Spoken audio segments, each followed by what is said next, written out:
E Deus ajuda você a entender. Quando você não entende um texto da Bíblia, você fica estudando e orando, estudando e orando, estudando e orando. Você vai chegar num momento em que vai dar um clique na sua mente, assim, ó. Dá um clique, um estalo na sua mente e a coisa se abre. E você enxerga o que você não estava enxergando. Isso aconteceu comigo, isso acontece com as pessoas. Quando eu comecei a escrever os livros do Apocalipse, irmãos, foram vários anos, muitos anos escrevendo. Capítulo 1, verso 1, capítulo 1, verso 2, capítulo 1, verso 3, verso por verso, verso por verso. E a minha preocupação era o capítulo 17, porque eu não entendi o capítulo 17. Não o começo do capítulo 17. O começo do capítulo 17 é muito simples, irmão. Até o verso 7 tudo é simples, o capítulo 17. Mas quando chegava no verso 8, a minha cabeça dava um nó. No verso 8, verso 9, verso 10. Eu dizia: Senhor, eu não entendo isso aqui. E ele me dizia: você não entende esse verso, mas você está escrevendo o capítulo 1, você não está no 17 ainda. Não é desculpa para você não fazer o que você já sabe que deve fazer, você usar como desculpa uma coisa que você ainda não entendeu. Você não entendeu aquilo, mas isso aqui você entendeu, então pratique.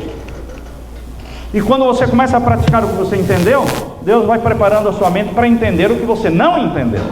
E assim foi, capítulo 2, capítulo 3. E eu sempre orando: Senhor, o capítulo 17, verso 8 em diante eu não entendo. Continue, Samuel, continue. E foi anos, irmãos. Até que chegou uma tarde, uma noite, que eu terminei de escrever o capítulo 17, verso 1, verso 2, cheguei no verso 7. E aquela noite eu terminei o verso 7 e disse: Senhor, agora o próximo é o verso 8, eu não entendo ainda. Fui dormir, acordei de madrugada, e então, quando eu abri a Bíblia, no capítulo 17, verso 8, no dia seguinte, eu comecei a ler o verso 8, e a besta que viste foi e já não é, e há de subir do abismo. Este é Satanás. A besta do abismo é Satanás, e irá à perdição, Satanás.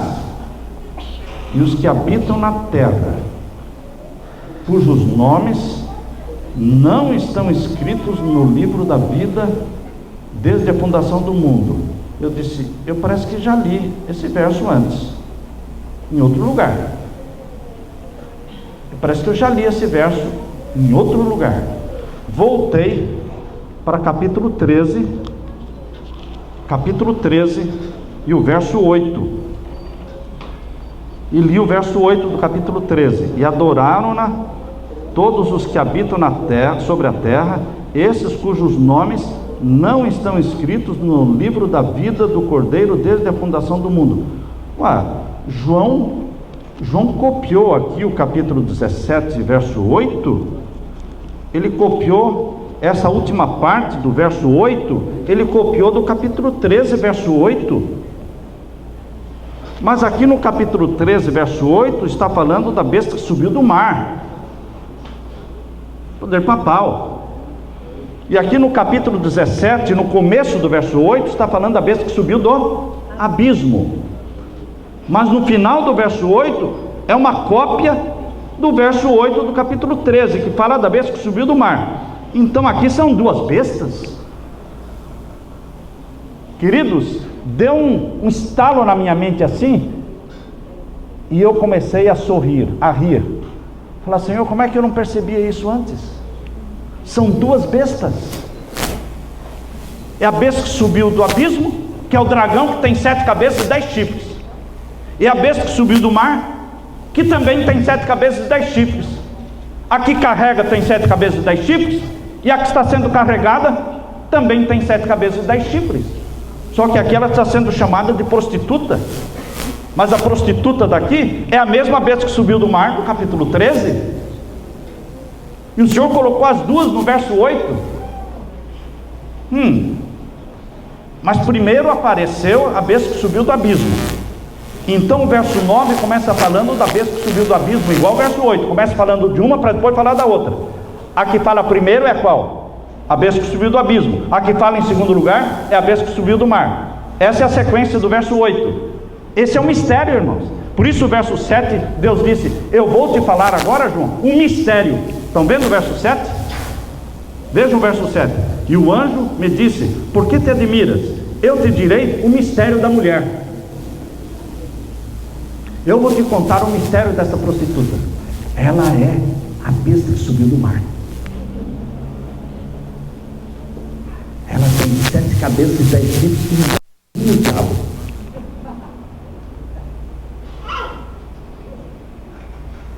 Outro segredinho, é um mistério que está sendo contado pelo anjo para quem? Para João, e que contou para mim também.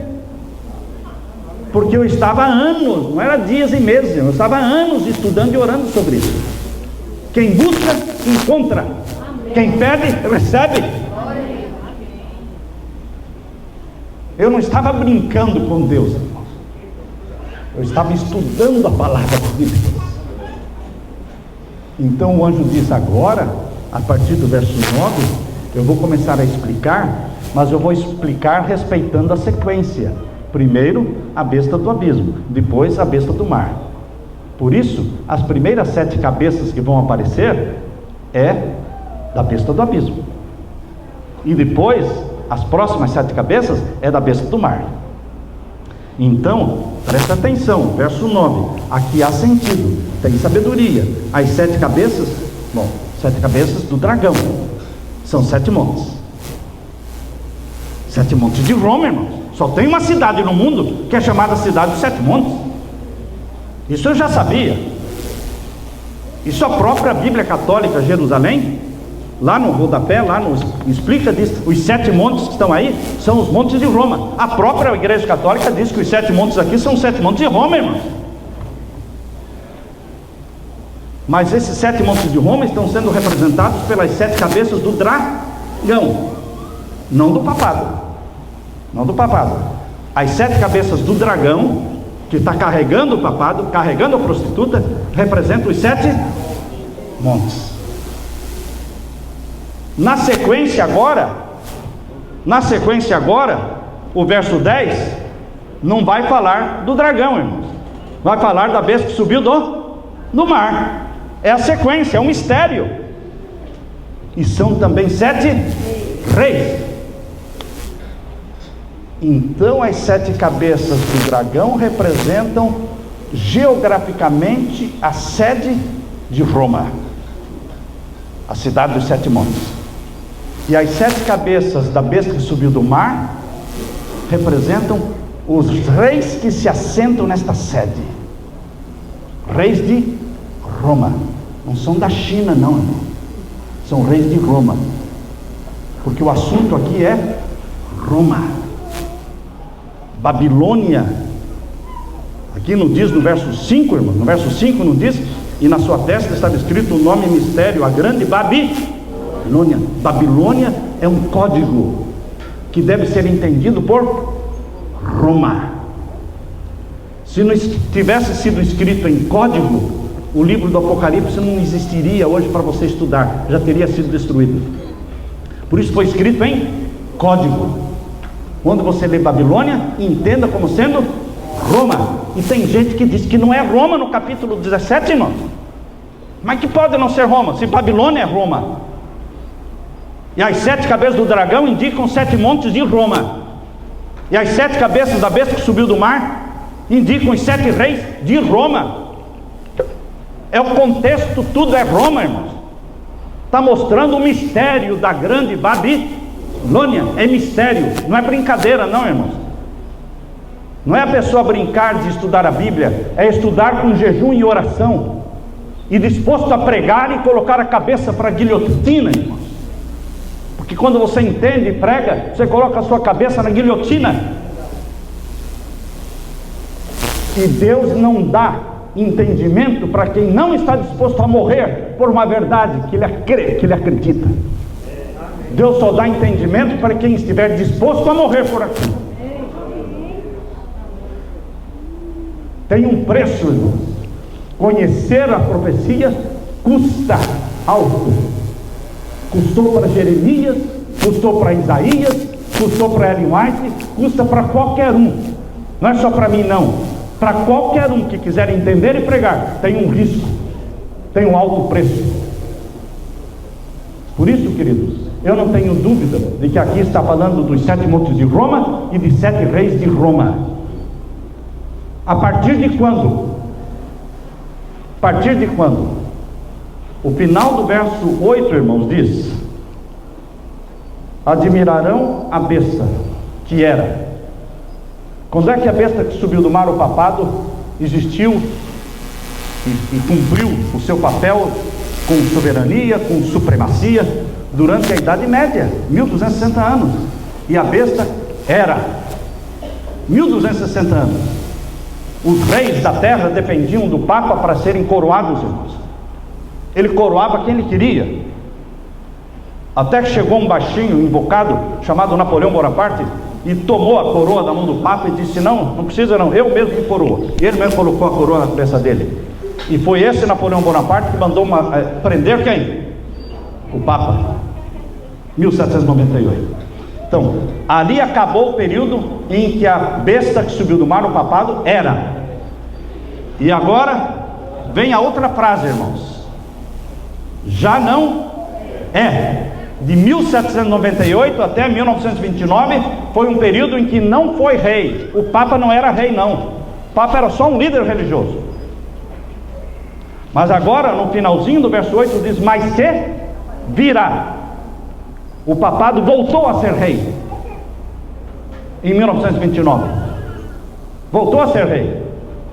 Então, queridos, agora de 1929 para frente, o Estado do Vaticano é um Estado, e o líder que está ali chama-se rei. Ele é um rei, homenageado como rei. E dizem, a profecia diz que são 7 reis. Do momento em que ele se tornou rei, seriam contados 7 cabeças. Papa Pio XI, primeira. Papa Pio XII, segunda. João 23, terceira. Certo?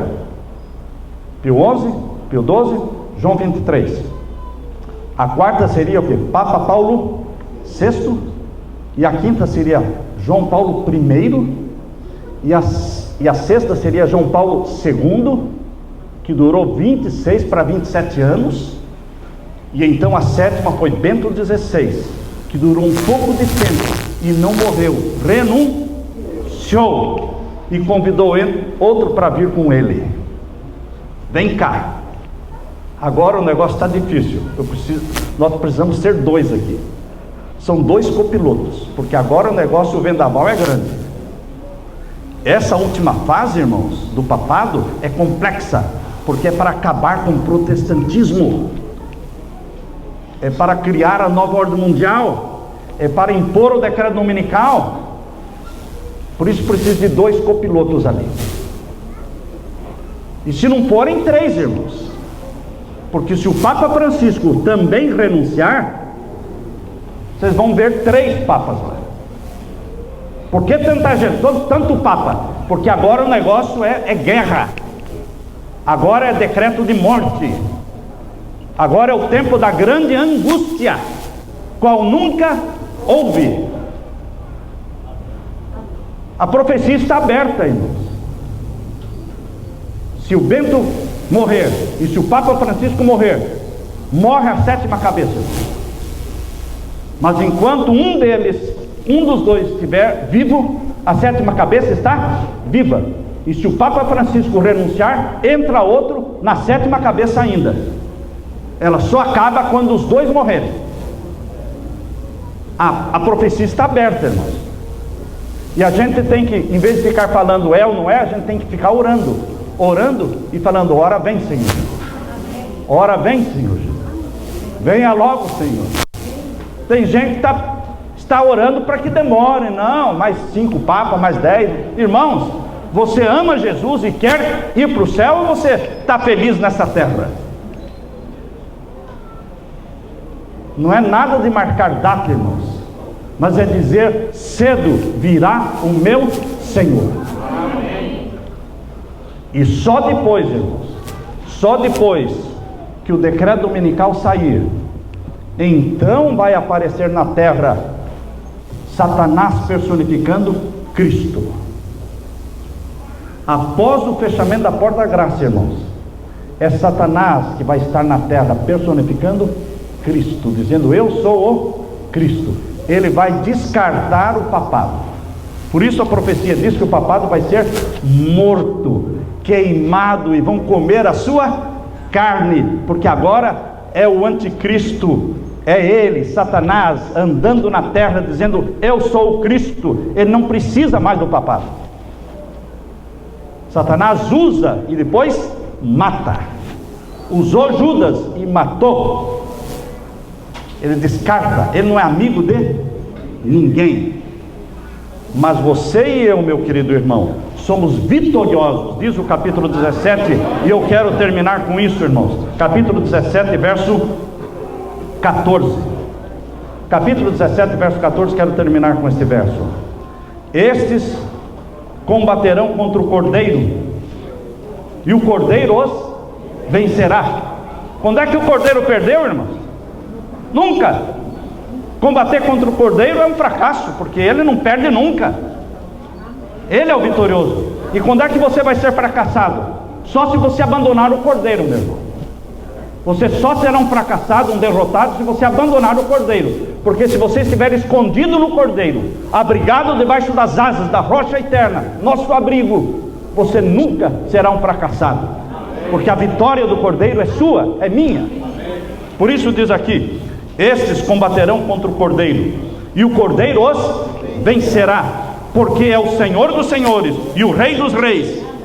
E agora eu gosto desta última frase do verso 14, irmãos. Leiam comigo: vencerão com o Cordeiro os chamados eleitos e fiéis. Quem são os chamados eleitos e fiéis? Você escolhe ser deles ou não, irmão. Você escolhe ser daqueles de Daniel 12, os entendidos, que entendem a profecia, ou daqueles que preferem viver como se não estivéssemos ainda às portas, ouvindo os passos de um Deus que está voltando. Os eleitos e fiéis podemos ser nós. Eu escolhi ser eleito e fiel. Não é Deus que escolhe você ser eleito e fiel, você se escolhe. Entende? Você se escolhe.